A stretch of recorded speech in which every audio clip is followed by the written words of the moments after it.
In 2019, the Ford government implemented Bill 124.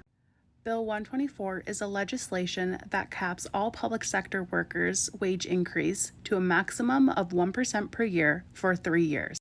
All public sector workers are affected by this bill, including nurses. The Ford government has decided to exempt police officers and firefighters from this bill. I'll insert a description of the bill here. ONA brought forward that they are worried about gender discrimination with this bill, as police officers and firefighters are exempt and they are a male-dominated profession. While nurses are the most affected by this bill, and it is a female-dominated profession. The Ford government implemented this bill in 2019, which was the height of the COVID-19 pandemic.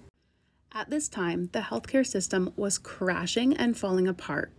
On the media, the Ford government was calling healthcare workers heroes. Meanwhile, he was on the sideline capping all of our wages. Bill 124 demoralizes nurses, and it is exacerbating the nursing crisis that we are experiencing today. So many nurses are leaving the profession and going into travel nursing, or they're taking early retirement. This is because they believe that nursing is not worth it anymore. Inserted in the next clip is going to be a summary of fees that nurses have to pay on an annual basis. As you can see, nurses have to pay $300 annually for a registration fee. Meanwhile, our wage increase is not even increasing $1 over 3 years of our career. I personally am one of these nurses who are affected by Bill 124 as it was put into legislation in 2019. At this time, I was in the second year of my nursing program. I decided to pursue my nursing career. I graduated in 2020. The bill was not repealed at this time. I am now 2 years into my nursing career, and next year, my wage increase will not even be increased a whole dollar. I'm 23 years old, like I said, going into my 3rd year of my nursing career. I'm trying to grow both professionally and as a person, and this bill is capping both. As a young person, there's no way to get ahead with this bill and legislation. Now I speak to the Ford government.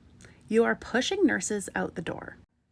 I just came off a stretch of 4 night shifts. We had 7 patients each to take care of. I work on an inpatient unit with 35 patients. If you do the math, there was 5 nurses working. 2 of those nurses were our own staff, and the rest were travel nurses. Don't get me wrong, I'm grateful to have travel nurses, or else there would only be 2 nurses on the floor anyways, and taking care of 35 patients, that would be a lot. So I'm grateful to have travel nurses. The only issue is they don't know all of our policies and procedures. Because of this, a lot of people's lives are at risk. So again, speaking to the Ford government, the nurses are begging you to please repeal Bill 124. We believe we need a higher compensation. There's so much risk that comes with our jobs, and we really want to be able to take better care of people of Ontario.